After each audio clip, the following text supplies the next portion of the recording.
बांग्लादेश में एक बार फिर भारत के खिलाफ नारे लगाए जा रहे हैं, विरोध किया जा रहा है। यहां तक कि भारतीय वीजा सेंटर को भी बंद कर दिया गया है और कल भारतीय दूतावास को निशाना बनाने की कोशिश भी की गई थी।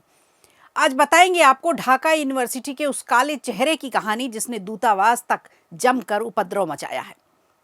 इधर विपक्ष के लगातार हंगामे के बीच लोकसभा में आज एक अहम बिल पास हो गया। सरकार का कहना है ये ग्रामीण स्तर पर रोजगार की पूरी तस्वीर बदल देगा। इस बिल पर सियासी घमासान भी कम नहीं रहा। एक दिन शशि थरूर शायरी पेश करने के अंदाज में थे तो आज केंद्रीय मंत्री शिवराज सिंह चौहान ने अटल बिहारी वाजपेयी की कविता पढ़ दी। हालांकि बिल के टुकड़े टुकड़े करके शिवराज सिंह चौहान की तरफ विपक्ष ने उछाल दिया। मनरेगा को रिप्लेस करने वाले इस बिल पर पूरी खबर विस्तार से बताएंगे आपको।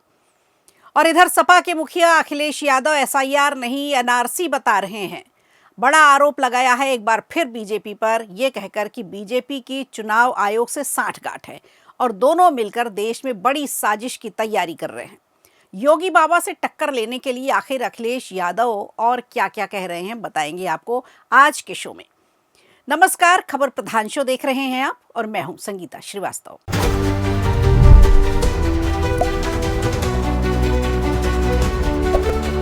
बांग्लादेश में वो सब कुछ होने लगा है जिसकी आशंका जताई जा रही थी। चुनाव से पहले अराजकता का माहौल चरम सीमा पर पहुंच चुका है। कट्टरपंथी भारतीय दूतावास को निशाना बना रहे हैं। तो समझने वाली बात यह भी है कि वहां के चुनाव से भारत का क्या लेना देना। आखिर क्यों ये कट्टरपंथी भारतीय दूतावास को निशाना बना रहे हैं। सुरक्षा को देखते हुए बांग्लादेश के राजशाही और खुलना शहर में भारतीय वीजा सेंटर को बंद करना पड़ा। इससे पहले भी राजधानी ढाका में वीजा सेंटर को बंद किया गया था। आइए जानते हैं कि बांग्लादेश में उपद्रव की इनसाइड स्टोरी क्या है। देखिए, बुधवार को बांग्लादेश से कुछ ऐसी तस्वीरें सामने आई जहां कुछ कट्टरपंथी बांग्लादेश में भारतीय दूतावास को निशाना बनाने पर तुले हुए थे। जुलाई ओइका यानी जुलाई यूनिटी के बैनर तले इन कट्टरपंथियों ने एक मार्च पास्ट निकाला। कट्टरपंथियों का एक बड़ा झुंड भारत विरोधी नारे लगाता हुआ भारतीय दूतावास की तरफ बढ़ रहा था, लेकिन बांग्लादेशी पुलिस ने इन प्रदर्शनकारियों को बीच में ही रोक लिया। भारतीय वीजा एप्लीकेशन सेंटर यानी आईवीपीसी बांग्लादेश की वेबसाइट पर एक आधिकारिक नोटिफिकेशन भी लिखा देखा गया, जिसमें लिखा था कि अभी चल रही सुरक्षा स्थिति को देखते हुए आईवीएसी राजशाही और खुलना में गुरुवार को भारतीय वीजा सेंटर बंद रहेगा। जिन आवेदकों ने आज सबमिशन के लिए अपॉइंटमेंट स्टॉल बुक किए हैं उन्हें बाद में एक स्लॉट दिया जाएगा। तो देखिए, आधिकारिक रूप से संदेश ये दिया गया और ये लगातार दूसरा दिन है जब बांग्लादेश में भारतीय वीजा सेंटर को बंद किया गया। हालांकि कुछ बांग्लादेशी मीडिया के मुताबिक ये कहा जा रहा है कि ढाका में वीजा सेंटर को अब खोल दिया गया है। आपको बता दें, ये प्रदर्शनकारी कोई और नहीं बल्कि Dhaka university central students union के ही लोग हैं। इनका सोशल वेलफेयर सेक्रेटरी है एबी जुबैर, जिसके नेतृत्व में ये विरोध प्रदर्शन किया जा रहा है। प्रदर्शनकारियों को रोकने के लिए पुलिस ने बैरिकेड्स लगाए, लेकिन कट्टरपंथियों ने उसे भी तोड़ दिया और आगे बढ़े। फिर नाकाबंदी के तहत उन्हें रोका गया था। एबी जुबैर वही शख्स है जिस पर कुछ दिनों पहले ढाका यूनिवर्सिटी में शेख हसीना और अवामी लीग के समर्थक शिक्षकों पर हमला करने का मामला सामने आया था। जुबैर पर ढाका यूनिवर्सिटी के 3 शिक्षकों पर हमला करने और उन्हें डराने का आरोप लगा है। बांग्लादेशी मीडिया के मुताबिक इस घटना का वीडियो भी सामने आया था। ये तीनों शिक्षक अवामी लीग के सपोर्टर टीचर्स पैनल यानी नील दल से जुड़े हुए हैं। ये मामला 11 दिसंबर का है, जब तीनों शिक्षकों ने कुलपति के ऑफिस में एक मेमोरेंडम दिया था। इसमें क्लास लेने से रोके गए शिक्षकों को वापस बुलाने की बात की गई थी। अब आपको बताते हैं ये प्रदर्शनकारी आखिर चाहते क्या हैं। दरअसल इनके लंबे समय से मांग रही है कि पूर्व पीएम शेख हसीना को भारत से वापस लाया जाना चाहिए। इन प्रदर्शनकारियों का कहना है कि भारतीय प्रॉक्सी राजनीतिक पार्टियां, मीडिया और सरकारी अधिकारी बांग्लादेश के खिलाफ साजिशें रच रहे हैं। तो चुनाव से पहले जिस तरह की अराजकता यहां शुरू हो गई है, उससे जाहिर है कि चुनाव के दौरान तस्वीरें और भी ज्यादा भयावह हो सकती हैं। बांग्लादेश में भारतीय सहायक उच्चायोग के बाहर हिंसक प्रदर्शन को रोकने के लिए पुलिस ने भीड़ को नियंत्रित किया, क्योंकि इस्लामी कट्टरपंथियों ने हमले की धमकी दी थी। बड़े बेतुके आरोप लगाए जा रहे हैं इस समय भारत पर, क्योंकि ये पाकिस्तान परस्त लोग हैं जो भारत के खिलाफ लगातार जहर उगलते रहते हैं। और ऐसे में ही चक्रव्यूह में फंस गया है बांग्लादेश, जो कभी भारत का भी हिस्सा हुआ करता था।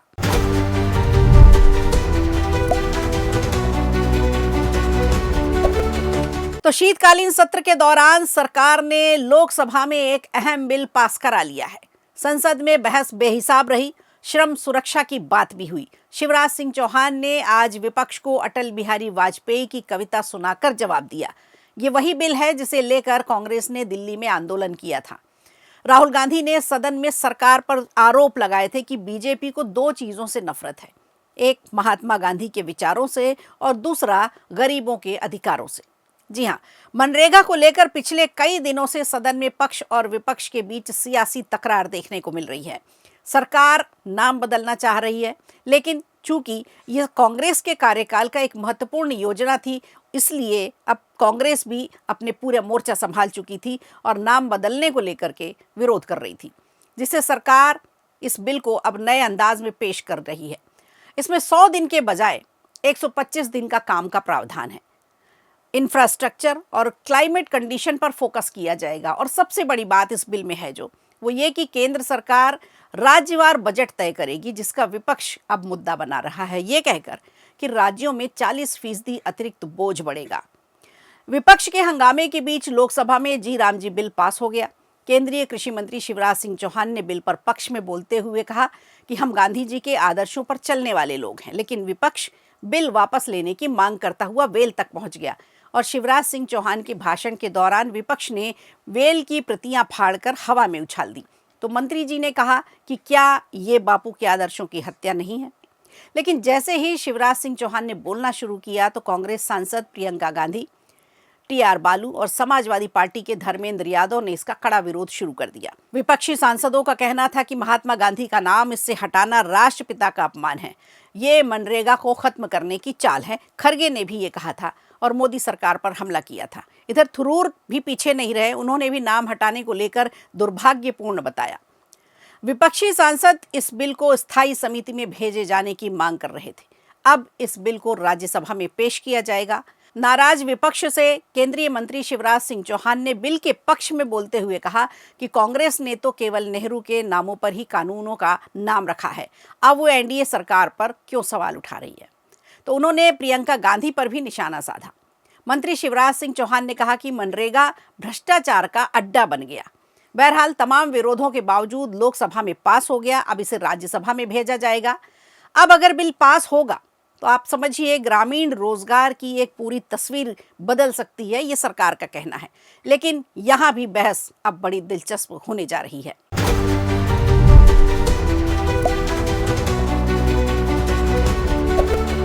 और आइए अब बात करते हैं उत्तर प्रदेश की, जहां समाजवादी पार्टी के मुखिया अखिलेश यादव 2027 के चुनाव को टारगेट करके चल रहे हैं।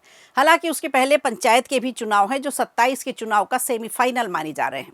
जाहिर है बीजेपी और समाजवादी पार्टी अब आमने सामने हैं। सबसे बड़ा मुद्दा चल रहा है देश भर में एसआईआर को लेकर, जिस पर अब अखिलेश यादव ने भी बीजेपी सरकार को घेरने की कोशिश की है, ये कहकर कि एसआईआर के बहाने सरकार एनआरसी ला रही है। वोटर लिस्ट से नाम काटने का आरोप लगाया। उन्होंने कफ सिरप गिरोह को बचाने पर का भी सरकार पर आरोप लगाया। उनका कहना है कि अब कहाँ चला गया बाबा का बुलडोजर। किसानों की भी बात की उन्होंने, किसानों की भी पैरवी की, ये कहकर कि कितने महीनों से किसान लाइन में खड़ा है, उन्हें खाद नहीं मिल रही। आज किसानों को खाद के लिए दर दर भटकना पड़ रहा है। इसके बाद भी सरकार खाद उपलब्ध नहीं करा पा रही। सरकार खाद पर जवाब देने से भाग रही है। उन्होंने आरोप लगाया उत्तर प्रदेश में कोडीन माफिया खुलेआम घूम रहा है। प्रदूषण जैसे मुद्दों पर भी योगी सरकार पर एक के बाद एक वार किए अखिलेश यादव ने। यानी समाजवादी पार्टी के मुखिया योगी सरकार, केंद्र सरकार और चुनाव आयोग पर एक साथ हमला बोल रहे हैं। उन्होंने कहा कि ये लोग कल कौन से कागज मांगने लगेंगे ये किसी को नहीं पता। बात भी सही है। असल में चुनाव आयोग बीजेपी से मिला हुआ है, ये कहना है अखिलेश यादव का। और उन्होंने साफ साफ कहा कि ये एसआईआर नहीं बल्कि एनआरसी है। नोटिस तो आज तक पहुंचे ही नहीं और लोगों के वोट काटे जा रहे हैं। अब अखिलेश यादव इसे साजिश बता रहे हैं। अखिलेश यादव ने कहा ये वही समाजवादी स्टेडियम है जो हम लोगों ने बनवाया था, लेकिन प्रदूषण की ये भेंट चढ़ गया। सरकार कफ सिरप गिरोह को बचा रही है। पीडीए समाज के लोगों के घरों में बुलडोजर की कार्रवाई होती है, लेकिन कफ सिरप वालों पर सरकार बुलडोजर नहीं चला रही। समाजवादी पार्टी के मुखिया अखिलेश यादव ने कहा कि मुख्यमंत्री खुद कह रहे हैं कि 4 करोड़ वोट काटे गए हैं। ये एसआईआर के बहाने ही रणनीति बना रहे हैं और साजिश रच रहे हैं कि एसआईआर नहीं, ये एनआरसी है। ये काम चुनाव आयोग की ओर से करवाया जा रहा है। अब केंद्र सरकार और प्रदेश सरकार दोनों पर अखिलेश यादव ने एक के बाद एक बड़े वार किए हैं। अब आप समझिए, एसआईआर को एनआरसी से जोड़कर जनता को कैसे बरगलाया जा रहा है। इन दोनों में क्या अंतर है, इस पर हमने एक पूरा वीडियो पहले बनाया था, आपने देखा भी होगा। जिन्होंने नहीं देखा उनके लिए हम बता देते हैं, कमेंट सेक्शन में हम इसकी लिंक शेयर कर देंगे, तो आप भी इसे देखिएगा। उसमें खबर प्रधान ने एक एक करके सभी बातों को सामने रखा कि एसआईआर और एनआरसी दोनों अलग अलग चीज़ें हैं, लेकिन जिन्हें जनता को बताना चाहिए वही बरगला रहे हैं। तो सवाल नेताओं की नीयत पर भी उठता है, क्या इसी तरह से जनता का भरोसा जीत पाएंगे? सच का दिया देखिए भले ही कितना ही दूर रखा हो, लेकिन रोशनी तो वो ज़रूर देता है। तो समाजवादी पार्टी के मुखिया अखिलेश यादव कितना सच बोल रहे हैं, कितना झूठ बोल रहे हैं, ये हम आपके विवेक पर छोड़ देते हैं। आज का शो आपको कैसा लगा, हमसे शेयर ज़रूर कीजिएगा। नमस्कार। वीडियो अच्छा लगा हो तो लाइक कीजिए, शेयर कीजिए और कमेंट बॉक्स में हमें ज़रूर बताइए।